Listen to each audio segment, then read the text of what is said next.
Everyone, hold with Priyank में फिर से आपका स्वागत है। आज हम लोग बात करने वाले हैं कल दिन मंगलवार यानी कि 24 जून 2025 के बारे में कि कल मार्केट में क्या होने की संभावना है।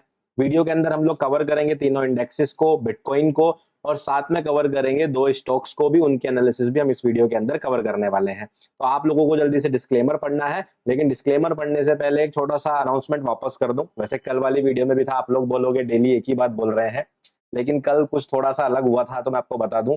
कल एक्चुअली में मैंने आप लोगों को बताया था कि मैंने अपना एक यूट्यूब चैनल शुरू किया है होल्ड विद प्रियांक इंग्लिश के नाम से, और इस पर मैंने वीडियो अपलोड की है। लेकिन अनफॉर्चुनेटली 2 दिन से लगातार यूट्यूब मेरी वीडियोस को हटा दे रहा था नए चैनल पर।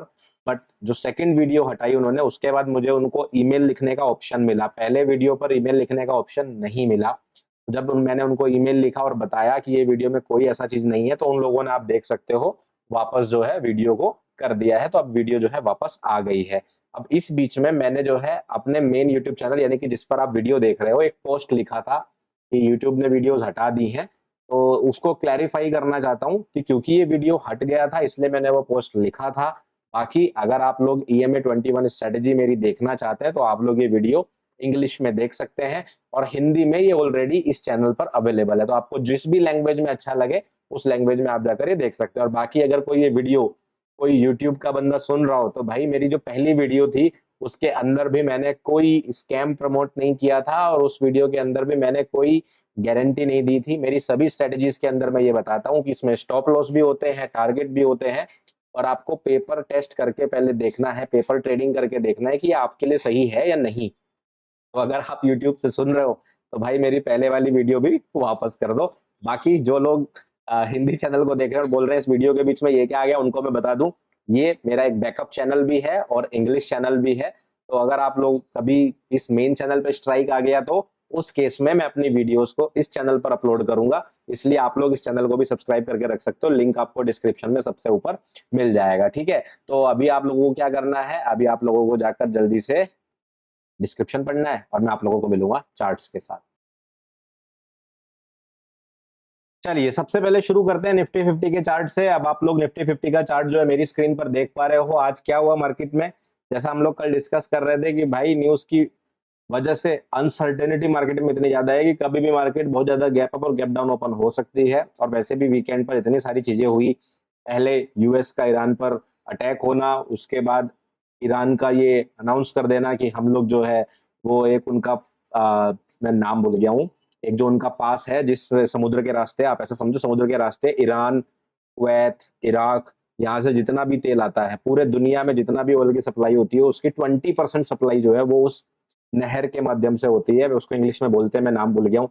आप लोगों को जिनको पता है वो कमेंट कर देना, जिससे बाकी लोगों को भी पता चल जाए। तो ईरान ने जो है बोला है कि हम उसको बंद कर रहे हैं। उसको बंद करने से हर जगह पर जो है ऑयल की सप्लाई के ऊपर इम्पैक्ट पड़ेगा। हालांकि इंडियन गवर्नमेंट के ऑफिशियल कैबिनेट मिनिस्टर ने अनाउंस किया है कि हम लोगों ने ऐसी सिचुएशंस की तैयारी पहले से ही कर ली थी, तो ऐसा होना कि इंडिया में इसका बहुत ज्यादा इम्पैक्ट पड़ेगा थोड़ा सा मुश्किल है। तो ये अच्छी न्यूज भी हो सकती है, बट ये तो वक्त ही बताएगा कितना इम्पैक्ट पड़ेगा कितना नहीं। तो ऐसी न्यूज के बीच में अगर हम देखें तो मार्केट ने जो है गैप डाउन ओपन दी, तो वो एक नॉर्मल सी बात है कि मार्केट ने यहाँ पर गैप डाउन ओपनिंग क्यों दी। अब आप देखो मार्केट ने क्या किया। अब अगर आप लोगों को याद है, ट्यूसडे हाई के ऊपर मार्केट ने जो है पहले दिन क्लोजिंग दी थी। जब मार्केट ने क्लोजिंग दी, यहाँ पर इसने क्लोजिंग किया, उसके बाद डायरेक्टली जो ओपनिंग हुई वो इस लेवल के नीचे हुई। मार्केट ने वापस जाकर इस गैप को फिल करने की कोशिश करी, पूरा फिल नहीं किया, और वापस से आके ट्यूसडे हाई के नीचे ही क्लोजिंग फिर से दी है। तो इस चीज से क्या पता चल रहा है कि ये जो ब्रेकआउट आया था, पहली बात, ये ब्रेकआउट जो हम लोग सोच रहे थे कि ब्रेकआउट बनेगा वो पूरा नहीं हुआ। इस ब्रेकआउट को कंप्लीट होने के लिए मैंने आप लोगों को एक कंडीशन बताई थी कि मार्केट को प्रीवियस डे हाई के ऊपर जाना पड़ेगा। अगर मार्केट प्रीवियस डे हाई के ऊपर जाती है तो हमारा टारगेट ये रहेगा। और मैं बुलिश भी था, इन नॉर्मल सिनेरियोज में मार्केट के बुलिश होने के चांसेस हैं, बट आप तैयार रहें क्योंकि अटैक हुआ है तो कुछ भी हो सकता है। तो मार्केट ने क्या किया, इसके ऊपर बिल्कुल भी ट्रेड नहीं किया, और मार्केट ने अल्टीमेटली नीचे की तरफ गैप ओपनिंग करी, गैप डाउन किया, और फिर मार्केट इसी गैप के बीच में घूमता रहा। पिछले दिन का लो ये था, तो इसका मतलब ये है कि हमारे पास इनसाइड बार बनी है। मैं एक बार आपको डेली चार्ट पर दिखा भी देता हूँ चार्ट किस तरह का लग रहा है, जिससे कि आप लोग समझ सके। यहाँ इसी बीच में आपको बता दूं, जैसा आप सबको पता है कि अभी क्रिप्टो मार्केट ऊपर जा रहा है, और कई सारे एक्सपर्ट्स का मानना है कि अभी और भी ऊपर जा सकता है। तो कहीं ना कहीं शायद ये एक अच्छा वक्त हो सकता है इन्वेस्ट करने का। तो एक सवाल मन में आता है कि कौन सा प्लेटफॉर्म इन्वेस्ट करने के लिए सही है। ऐसे ही एक प्लेटफॉर्म के बारे में मैं आपको बताता हूँ। One of the biggest crypto exchanges in India, और ये पहला ऐसा प्लेटफॉर्म है जिसके पास 2 करोड़ से ज़्यादा यूजर्स हैं। साथ में FIU सर्टिफाइड ये प्लेटफॉर्म है, और इसके पास प्रूफ ऑफ रिजर्व भी मेंटेन्ड है। क्या आप लोगों को पता है कि कॉइन स्विच पर आप फ्यूचर्स, ऑप्शंस और स्पॉट तीनों को ही ट्रेड कर सकते हो? और कॉइन स्विच इंडिया का पहला ऐसा प्लेटफॉर्म है जो FIU सर्टिफाइड है, जिसके पास आप तीनों तरह की ट्रेडिंग कर सकते हो, वो भी फ्यूचर्स कॉन्ट्रैक्ट में सबसे कम फीस के साथ। यहाँ पर 500 से ज्यादा कॉन्ट्रैक्ट है आपके पास फ्यूचर्स ट्रेडिंग करने के लिए, और अगर आप लेवरेज की बात करो तो वो भी आपको 100x तक मिल जाता है। जी हाँ, 100x लेवरेज का मतलब है कि अगर आपके पास 1000 रुपए हैं तो आप 100x लेवरेज लगाकर 1 लाख रुपए तक की पोजीशन लगा सकते हो। लेकिन ध्यान रखिए, अगर 1 लाख की पोजीशन होगी तो प्रॉफिट एंड लॉस दोनों ही आपके 1 लाख रुपए के हिसाब से ही होंगे। साथ में आपको ये भी बताता चलूं कि फ्यूचर्स ट्रेडिंग के ऊपर TDS नहीं लगता है। और कॉइन स्विच का फायदा क्या है कि अगर आप नए यूजर हो, पहली बार यूज कर रहे हो, तो पहले 30 दिन तक आपको फीस पर 50% तक रिबेट मिलता है। और अगर आप ऑप्शन ट्रेडिंग करते हो तो पहले 30 दिन तक 100% फीस का रिबेट भी आपको मिलता है। कॉइन स्विच के साथ दूसरी अच्छी बात क्या है, ट्रस्ट बनाने के लिए ये लोग प्रूफ ऑफ रिजर्व भी करते हैं। प्रूफ ऑफ रिजर्व का मतलब होता क्या है, मैं आपको बता दूं। जैसे कॉइन स्विच पर फिलहाल लगभग 2600 करोड़ के आसपास की होल्डिंग्स है यूजर्स की, और कॉइन स्विच की अपनी जो क्रिप्टो होल्डिंग्स है रिजर्व के लिए, वो 3000 करोड़ से भी ज्यादा की है। बाकी आपके मन के जो सवाल है वो आप FAQ से पढ़ सकते हो। देर किस बात की है, जल्दी से जाइए और अप टू 100% फीस रिबेट का फायदा उठाइए और अपना अकाउंट कॉइन स्विच पर ओपन करिए। लिंक डिस्क्रिप्शन में भी और पिन कमेंट दोनों में है। Crypto products and NFTs are unregulated and can be highly risky. There may be no regulatory recourse for any loss from such daily transactions. Chart पर आप लोग देख सकते हो मार्केट ने किस तरह से इस वाले हाई के नीचे क्लोजिंग दी है। ब्रेकआउट फेकआउट की कंडीशन क्या सिखाई थी, पहली कैंडलस्टिक ब्रेकआउट होते ये मत मानो ब्रेकआउट हो गया है। अभी समझ में आ रहा है कि वो रूल्स कितने काम के हैं। अगर हम ये मान लेंगे यहाँ पर कि ब्रेकआउट हो गया, तो हम लोग कहीं ना कहीं इस जगह पर लॉन्ग लेने की कोशिश करेंगे, और उसके बाद इस तरह की सिचुएशन बन सकती है। अगले दिन की क्लोजिंग कहाँ हुई है, इस लेवल के नीचे हुई है। तो क्योंकि जो क्लोजिंग है वो इस लेवल के नीचे ही है, अभी भी हमारा जो फेकआउट होने के चांसेस काफी ज्यादा है। लेकिन जब भी फेक आउट होता है तो हम क्या ट्रेंड चेंज कर लेते हैं। कहने का मतलब ये है कि अगर मार्केट अप ट्रेंड में है और फेक आउट हो गया तो क्या आप गिरेगा, ऐसा नहीं होता। फेक आउट का मतलब मैंने आप लोगों को क्या सिखाया था, इनडिसीजन, दैट्स इट। इनडिसीजन मतलब कि अभी हम दुविधा में हैं। अभी दो सिचुएशन हो सकती है। अब आप यहाँ देखोगे ये क्लोजिंग है, ये आज का हाई है, तो यहाँ पर एक गैप बचा हुआ है। मार्केट इस गैप को फिल करने के लिए पहले ऊपर जा सकती है और उसके बावजूद भी नीचे गिर सकती है, या मार्केट डायरेक्टली पहले नीचे गिर के यहाँ पर जो स्टॉप लॉस लगे हैं, जो मैंने आपको लिक्विडिटी का कंसेप्ट सिखाया है, उन स्टॉप लॉसेस को लेने के लिए आ सकता है। तो कहने का मतलब ये, कल के लिए हमारे पास दो सिनेरियो बनते हैं। पहला, अगर मार्केट ऊपर जाना शुरू करती है, इसके ऊपर जाती है, तो हम प्लान करेंगे मार्केट इस गैप को फिल करे। अगर इस गैप को फिल करके इसको हाई को ब्रेक करती है तो हम प्लान करेंगे ये जाएगा। बुलिश का तो ये सिनेरियोज रहने वाला है। अदरवाइज अगर मार्केट फ्लैट ओपन होती है, ट्यूसडे हाई को रेजिस्टेंस क्रिएट सोचकर नीचे गिरना शुरू करती है, उस केस में हम लोग टारगेट करेंगे इस वाले लो को कम से कम, क्योंकि इसी के नीचे अब स्टॉप लॉस लगे हुए हैं। अब आप लोग समझे किस तरह से जो है प्लानिंग करते हैं लिक्विडिटी के कंसेप्ट को। इस तरह से आप लोग डेली मार्केट वीडियोस में मेरे एडवांस प्राइस एक्शन सीरीज के एग्जांपल्स देखते रहोगे और सीखते रहोगे। और मैं आने वाली वीडियोस में ये कोशिश करने के बजाय सिर्फ कि कल क्या होने वाला है, आप लोगों को ये भी सिखाता रहूंगा कि मैं जो कल होने वाला है उसको प्लान कैसे कर रहा हूँ। अब हमारे पास इंपॉर्टेंट लेवल क्या हो जाते हैं आज भाई, अगर मार्केट इस हाई के ऊपर जाती है तो प्रीवियस वीक क्लोजिंग को गैप को फिल करेगी, ये एक जगह हो गई हमारे पास। उसके बाद मार्केट जो है इसके ऊपर जाती है, इस लेवल को ब्रेक करती है, तो मार्केट इस गैप को फिल करने की कोशिश करेगी, ये एक प्लान हो गया। और तीसरा, अगर मार्केट इस लेवल को ट्यूसडे हाई को रेजिस्टेंस मानकर, ये ट्यूसडे हाई है ना, इसी को रेजिस्टेंस मानकर गिरना शुरू करती है, तो हम लोग पहला टारगेट करेंगे ये वाले लो को। इसके नीचे क्या सपोर्ट है हमारे पास, मंथली ओपन, इसलिए मार्केट मंथली ओपन की तरफ जाएगी। तो आप लोग अक्सर ये सवाल मुझसे पूछते थे ना, सर आपके कैसे पता होता है कि इस वाले सपोर्ट को काम करेगी कि इस वाले सपोर्ट को काम करेगी। अभी मैंने आप लोगों को सिर्फ 5-6 वीडियो समझाई है, तो आप लोगों को समझ में आने लगा है। सोचो जब ये सीरीज एंड हो रही होगी तो क्या आप लोगों को नहीं पता चल जाएगा कि मार्केट इस वाले लेवल की तरफ जाएगी कि इस वाले लेवल की तरफ। मुझे तो ऐसा लगता है आप लोगों को पता चलेगा। बाकी देखते जाइए और उस सीरीज को फॉलो करते रहिए। प्लेलिस्ट मैंने उसकी बना दी है। कुछ लोगों का क्वेश्चन था कि sir advance price action series की जो प्लेलिस्ट है उसमें नंबर डाल दीजिएगा। सारे थंबनेल के ऊपर एपिसोड 1, एपिसोड 2, एपिसोड 3 करके लिखा हुआ है। एपिसोड 5 लॉन्च हो चुके हैं, एपिसोड 6 आपको फ्राइडे को होपफुली मिल जाएगा। ठीक है, चलो अब बात करते हैं बैंक निफ्टी की। सेम है, सबके अंदर सेम कहानी है, तो अब मैं वो पुराना निफ्टी वाला आपको नहीं बताऊंगा यहाँ पर। तो मार्केट वही ओपन हुआ, वापस गया और लगभग आप देखोगे बैंक निफ्टी में गैप के लगभग पास तक मार्केट पहुंच गया था, थोड़ा सा बचा हुआ है। तो अगेन क्योंकि बच गया है, अगर मार्केट इसको फिल कर देती और यहाँ होती तो मैं सीधा बेरिश हो जाता। अब दो सिनेरियो बनते हैं, बेरिश होने के चांसेस काफी ज्यादा हैं डेफिनेटली कि मार्केट जो है बेरिश हो सकता है यहाँ पर, और अगर बेरिश नहीं भी होता है तो मार्केट जो है अगर यहाँ से थोड़ा सा ऊपर जाके इस तरह से गिरेगा तो भी हमें चलेगा इस गैप को फिल करने के लिए। क्लियर हो गया? यहाँ पर आपके पास 5 मिनट के चार्ट पर ब्रेड बटर स्ट्रेटेजी भी बनी थी, और वो जो मेरा ब्रेड बटर स्ट्रेटेजी का इंडिकेटर है पंच ऐप पर, उस स्ट्रेटेजी को भी या सॉरी उस इंडिकेटर के अंदर भी यहाँ पर बनती हुई दिखाई दी 5 मिनट के चार्ट पर। तो जितने लोगों ने उसको एग्जीक्यूट किया या चेक किया वो लोग मुझे कमेंट करके बताना कि आप लोगों को वो पकड़ पाए थे कि नहीं। जल्दी ही उसके ऊपर हम लोग सेशन भी करेंगे, कल मैं अनाउंस कर दूंगा किस दिन हम लोग वो सेशन कर रहे हैं, जहां पे मैं आप लोगों को समझाऊंगा कि इंडिकेटर कैसे करते हैं, ठीक है, उस इंडिकेटर को यूज कैसे करते हैं। अब बात करेंगे सेंसेक्स की, सेम वही कहानी, नीचे गैप डाउन मार्केट ऊपर, लेकिन इसने भी क्लोजिंग को अभी तक रिस्पेक्ट नहीं दिया है, मतलब वहां तक नहीं गया है। तो आप लोग सेम लेवल रखोगे, नीचे की तरफ आता है तो मंथली ओपन आपका मेन सपोर्ट रहेगा, ये आपका टारगेट रहेगा ये वाला लो, और अगर ऊपर की तरफ जाता है तो प्रीवियस वीक क्लोजिंग और दिसंबर आई आपके मेन रेजिस्टेंस रहने वाला है। अब बात करेंगे दो स्टॉक्स की, जैसा मैंने आप लोगों को बताया। तो ओला इलेक्ट्रिक के ऊपर मैंने जो है सबसे पहले जो रिसर्च पब्लिश की थी, ओला इलेक्ट्रिक की आईपीओ के बारे में मैंने कोई रिसर्च पब्लिश नहीं की थी।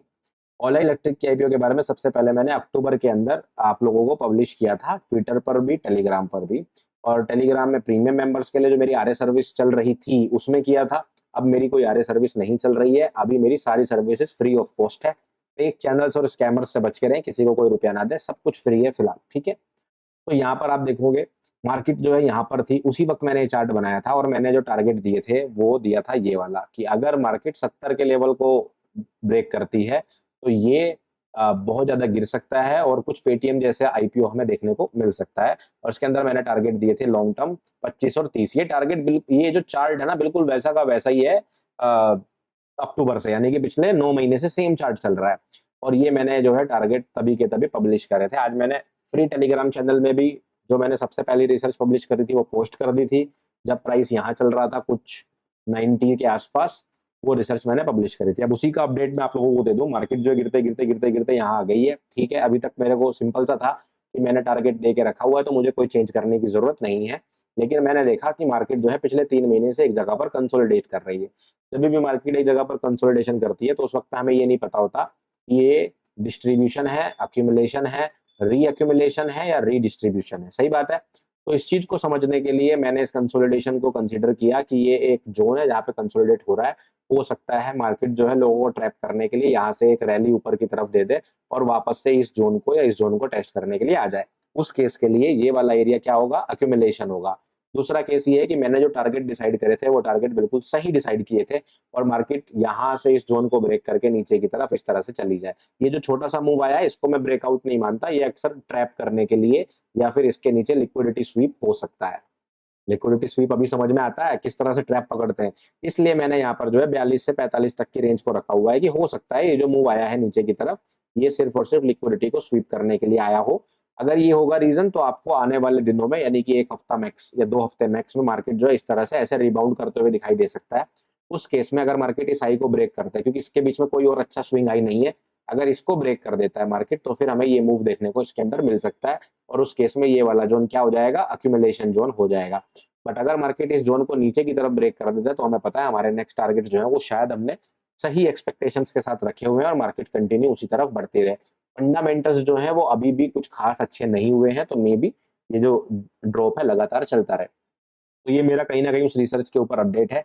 सेम रिसर्च मैंने प्रॉपर तरीके से अपडेट कर दिया है फ्री टेलीग्राम चैनल में, और फ्री टेलीग्राम चैनल का लिंक आपको कहाँ मिलेगा, डिस्क्रिप्शन में। खुद से नहीं सर्च करना, आप लोग जाके जो खुद से सर्च करते हो, खुद से सर्च करने की वजह से ही आप लोग गलत चैनल में पहुंचते हो, फिर गलत चैनल में स्कैमर्स के पास फंसते हो और लोगों को गलत रुपए दे देते हो। तो ऐसा नहीं करना है, ठीक है।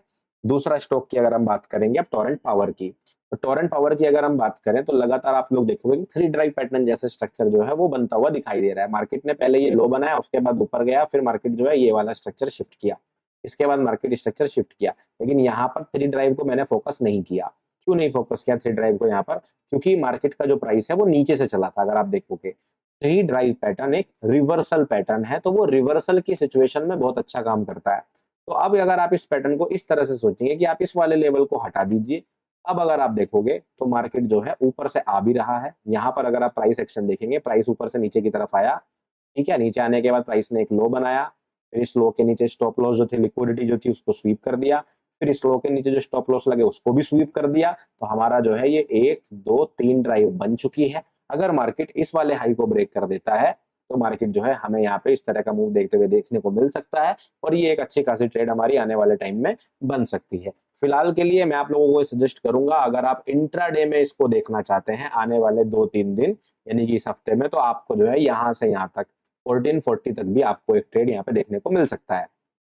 क्यों? क्योंकि मार्केट ने इसके नीचे स्टॉप लॉस आउट कर दिया है, तो अब मार्केट मोर लाइकली इसके ऊपर जो स्टॉप लॉस लगे उनको तो टारगेट करने जाएगी।